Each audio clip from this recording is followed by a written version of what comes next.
نہیں کرتے. تو پھر جو ہے لوگ یہ نہ کہیں تو کیا کہیں کہ قرض سے چلنے والا ملک,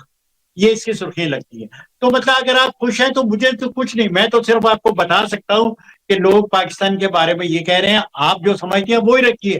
تاکہ رہنا تو آپ کو ہے اور کرنا تو آپ کو ہے, جو آپ تو ملک کو آپ کو دینا ہے, اس لیے آپ وہی کریے جو آپ کرنا چاہتے ہیں, اور جب رہ جائیں گے تو پھر بات کریں گے. ثالثی تو اپنا کردار ادا کر رہا ہے اور بڑی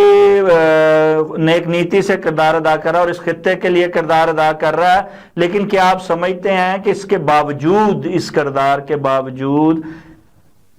بے شک ایران اور تہران اور واشنگٹن تھکے ہوئے ہیں, کیا آپ سمجھتے ہیں کہ کوئی چوک ہو سکتی ہے؟ اور اگر چوک ہو جاتی ہے کوئی, تو پھر وہ آپ نے درست فرمایا کہ ثالثی تو اپنا کام سے کام رکھے گا, لیکن خطے میں کا قیام امن تو تباہ ہو جائے گا. دنیا تو جو ہے وہ اس آگ میں کود سکتی ہے نا. پھر یہ ایک خطے کی نہیں, آگ میرے تو خیال نہیں میں رہنے اتنی والی ہے دور, اگر اب چوک ہوئی تو.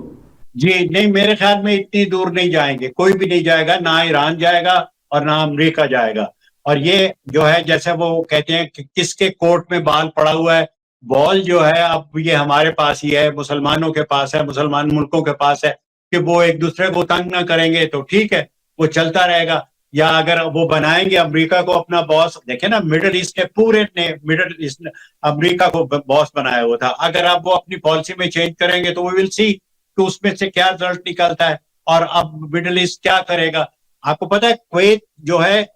جب سے جھگڑا شروع ہوا ہے, جب سے جنگ ہوئی ہے, اس کا آئل 0 پہ چلا گیا ہے, 0 پہ کویت کا.